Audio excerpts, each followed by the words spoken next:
Kabayan, kumusta? Anong balita sa inyo? So yun guys, meron naman tayong guest dito nga sa ating channel at siya po ay isang mangingisda dito sa Calgary. Ay guys, subukan natin at kausapin natin siya.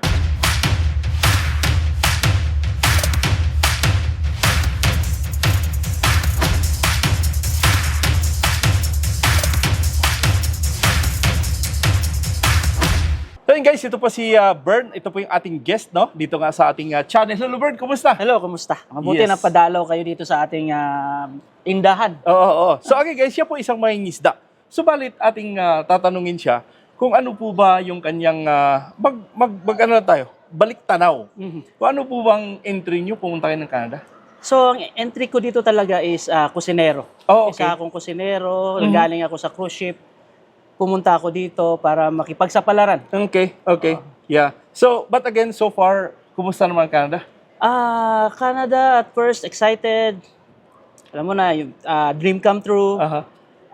Hindi natin na-expect. Pero dito sa Canada, pag nandito ka talaga, yung malaking pagkaiba talaga. Kung ikumpara mo sa Pilipinas. Okay. So, medyo nag-expect ka ba ng malaki-laki or something?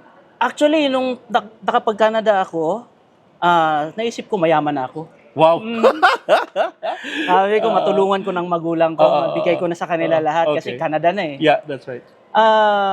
Hindi ko na-calculate na yung, akala ko yung aanuhin mo dito, income mo, malaki rin pala yung mga bilihin, yung bayarin. So, minsan nakapagpadala ako, so mali yung ano ko, in-expect ko. Unless lang siguro, kung sabi ko, mag-aim pa tayo ng high, but as a kusinero, yun, ganun talaga. Sinabi mo kanina na ikaw ay nanggaling sa cruise ship. Ikaw ba'y seaman? Or... Yes, seaman ako. Nag-start ako seaman. 2 years ako sa cruise ship nag-work. Okay. Bago ako pumunta dito sa Canada. I see. Okay. So, but again guys, ngayon, ito nga si Bern ay medyo nagkaroon siya ng isang napakagandang opportunity Yes, dito po. sa Canada at siya po ay nagbukas nga ng negosyo. At Bern, ito pong negosyo mo, ngayon na pag-usapan natin yung negosyo niya, ay paano po ba nag-come up? At ano po bang pangalan ng negosyo niyo ulit? Prime Tuna. Prime Tuna. Yes, Prime Tuna po. So, siya po yung isang may-ari ng Prime Tuna dito nga sa... New Horizon Mall. Okay. So, again, ano po ba yung address dito, Bern? So, ang address dito is, nasa loob tayo ng New Horizon Mall. Dito sa hindi ko nakalimutan ko yung address talaga ng New That's Horizon. right. Pero pag ginugel nyo yan, makikita nyo kaagad. Okay. Pagpasok niya sa loob, nandito tayo sa 7th Avenue, corner 81st Street. Okay. So, ano po ba yung phone number, Bern? In case lang. So, phone number natin is 587-438-0086. Ayun. So, pwede kang i-text or itawagan? Pwede in nyo case? po akong tawagan at i-text or Okay. yun sa So, dalawa, but pwede. again, guys, ilalagay natin sa description yung kanyang address at kanyang phone number upang kayo nga hindi maligaw dito nga sa New Horizon Mall dito sa Calgary. Yes, So, subalit, Bern, ang tanong ko lang sa iyo dito nga sa pagbukas mo ng Prime Tuna, gaano po ba ito katagal na? Kailan po ba ito binuksan? Nagsimula ako sa bahay lang. Okay. So, tumakbo ng mga 3 to 5 months. Then, nag-decide kami mag-asawa na kailangan natin ng pwesto. Since medyo dumadami yung mga buyers natin. So, hindi na kaya sa bahay. Tsaka, syempre, yung bahay talaga, hindi naman talaga pang ano yan, pang tindahan talaga. Totoo. Yan. So, nakapag-decide kami na kuha kami ng place. So, nakita ko to, medyo affordable naman para sa mga startup na mga business. Yeah. Yun, sinimulan namin. Nakuha na. Okay. So, but again, paano to naging, ano ba itong mga binibenta mong mga tuna, no? Ito ba'y nanggaling sa Vancouver, nanggaling sa Nova Scotia? Kasi nga, sa Canada, guys, ang ating napakaraming source ng mga seafoods ay nanggaling sa Vancouver or ito po'y nanggaling sa Nova Scotia or sa PEI. Yes, yes po. So, Tama itong yan, mga tama. product niya, saan galing to? So, nagsimula ako na, nag-angkat muna tayo sa Vancouver.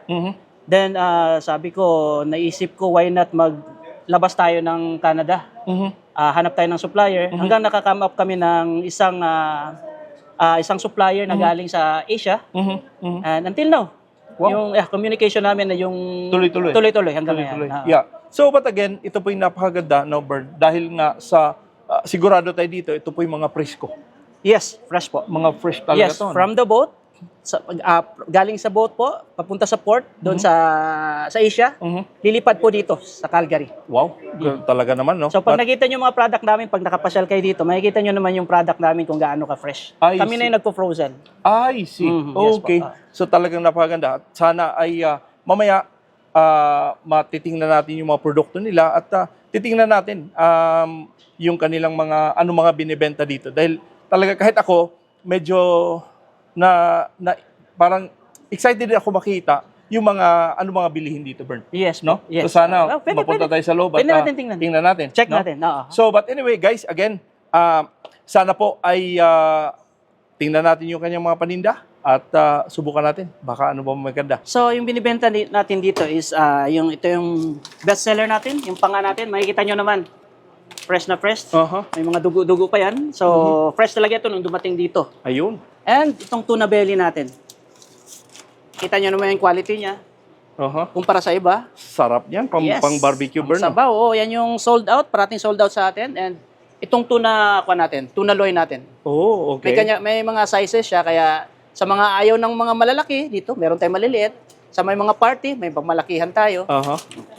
Ayan, sarap. Presko talaga, no? Yes, Pulang-pula. yung malakihan Tapos, natin, may mga mga jumbo natin na extra large natin ng mga black tiger shrimp natin. Oh, okay. So, Yes. ano pa mayroon dito, Bern? So, meron tayong pang sashimi natin, saku.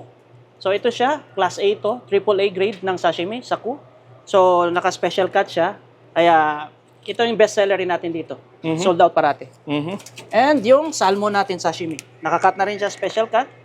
Affordable, the best. The best. Okay, yeah. Napaka-presko, no? Yes, oo. Yeah. Fresh ito. Meron pa tayong mga squid. Itong squid kasi natin, ang story nito is marami naghahanap. So, kaya kinuha natin ito. Kaya ngayon, medyo, yung mga nakakaalam na nandito, meron tayong dito, marami na pupunta para Okay, dito. that's good. Yes. So, ano pa mayroon din sa kabilang fridge, Bern? Sa kabilang fridge, meron akong kinuha. Sabi ko, ang dami naghahanap, pero ito, ang dami naghahanap nito. Itong parrot fish natin. Oh. Malakihan. Wow, ang So, laki. dito lang kayo makakita ng ganito kalaking size. Meron dito sa iba, pero yung maliliit. Oo, sa aquarium ko lang nakita yung Bern. Yes. So, yun. Ayan yung mga product natin. Meron tayong panga dito na nakaslice. Yung iba gusto ng adobo, sabaw. So, yung malaki, mahirap putulin. So, nag-come up tayo ng slice na tuna panga. Uh-huh. So, Para- kayo na nag-pack niyan? Ito kami na nag-slice ito. Kayo na nag-slice? Sa kitchen natin. Doon sa kitchen natin. Okay. Okay. Yun. Ano pa mayroon dyan, Bern? So meron tayong meron pala yung pangkilaw. Kasi yung mga kababayan natin mahilig sa Ay, kilaw. oo. Sarap niyan. Yung mga kababayan natin mahilig sa kilaw. So, naka-ano na siya. Naka-slice. Naka-slice na siya. Naka-cubes na siya. Wala nang gagawin pa. Kundi ilagay na lang, timplahan na lang. Boom. Yun. Ayos. Ayos. Ano pa mayroon dyan? Nabili nating... Panghuli natin itong black cod natin. Kinuha ko to kasi marami mga white people na pumupunta dito. Malakas to sa white people. Black cod special, premium quality. okay. So again, lahat to puro mga imported. Yes, imported ito. Yun. Lahat imported. So, but again, Bern, maraming salamat at imbitahan mo naman sila. Mga kababayan, mga katuna, mga kasuki, mga kakigol, inaanyayahan ko kayo na bisitahin kami dito sa New Horizon Mall, ang Prime Tuna. At check niyo yung mga product natin. Mag-enjoy kayo sa mga product natin. At alam ko, magiging masarap ang kain ninyo. Ano po bang mga Facebook niyo ulit, Bern? Facebook account ko is Kigol. Yung account ko is Kigol. And second is yung Prime Tuna natin na Facebook. Yung pangalawa, yung Prime Tuna page natin. There you go. So again, Bern, maraming salamat, Bern, sa tour dito sa iyong Prime Tuna. And ayun guys, sana po ay mapuntahan ninyo at mabisita nyo ang kanilang pwesto dito nga sa New Horizon Mall. So ganoon guys, kung kayo may mga baguhan lang sa aking channel, sana po yung mga consider i-like, i-subscribe at huwag kalimutan lagi i-click ang notification bell upang kayo nga ay updated tuwing meron ko ina-upload dito nga sa ating channel. And again, Bern, ano po ba yung address dito ulit at phone number? So, phone number dito is 587-438-0086. So, sa New Horizon Mall tayo. Nandito tayo 7th Avenue, 81st Street, sa loob ng isang mall. Or pag nahirapan kayo sa sobrang daming ng unit dito, punta kayo sa hanapin nyo yung security guard. Hanapin nyo, ituturo kayo agad. Sasamahan kayo dito sa place natin. Ayun. So, but again guys, pwede nyong i-text, tawagan nyo kung kayo man ay pumunta or pupunta pa lang dito sa kanilang Prime Tuna. Yes. So again, Bert, maraming salamat, Maraming sa salamat. time mo. It's a big honor po na makasama ko kayo dito. Talaga naman, napakasaya ko na meron tayong kaubayan dito nga na maging successful na kagaya kay Bern, na sana ay kayo din ma-inspire na sa kanyang maliit na pamamaraan, sa kanyang nag-umpisa sa bahay, naging cook siya, nag-umpisa sila sa bahay nila, ngayon andito na siya sa mall. So, but anyway guys, again, maraming salamat ulit sa inyong panonood, subaybay sa aking channel. Ako po si Noy Tibbs. God bless and have a wonderful day.